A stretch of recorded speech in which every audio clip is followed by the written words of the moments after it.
बिस्मिल्लाहिर्रहमानिर्रहीम। अस्सलाम वालेकुम। सऊदी अरब में रहने वाले कारकुनों के लिए इकामा का हुसूल लाजमी है, जो सालाना बुनियादों पर तजदीद किया जाता है। हुकूमत की जानिब से इकामा की तजदीद के लिए छमाही, शशमाही और सालाना सहूलत फराहम की गई है ताकि फ़ीस की अदायगी में आसानी हो। इसके अलावा वो अफराद भी इससे फ़ायदा उठा सकते हैं जो अपने अहल खाना के हमरा मुमलिकत में मुकीम है।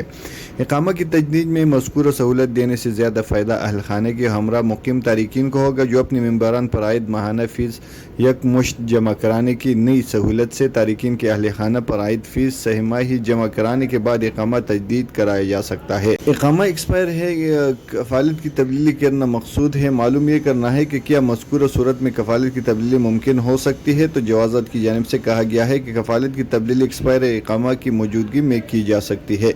कफ़ालत की तब्दीली करने के लिए मुकर्रर ज़वाबित के मुताबिक कार्रवाई करते हुए फ़ीस अदा करने के बाद लेबर ऑफिस से बाकी अमूर मुकम्मल किए जाएंगे। कफ़ालत तब्दील करने के लिए करामद इकामा होना ज़रूरी नहीं। कफ़ालत तब्दील करने के दौरान इकामा की तजदीद भी कराई जा सकती है, जिसके लिए कोई अमर माने नहीं होता। कफ़ालत की तब्दील के लिए मुकर्रर फ़ीस अदा करना ज़रूरी है, जिसके बाद मेहनत के नए कानून के तहत अजर व अजीर के माबेन डिजिटल मुआहिदा किया जाता है।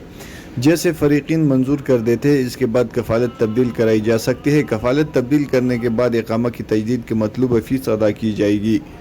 इकामा तजदीद के हवाले से नए ज़वाबित का तहत इकामा 3, 6 और 12 माह के लिए तजदीद कराया जा सकता है, जिसके लिए तजदीद की फ़ीस भी इस बुनियाद पर जमा कराना होगा।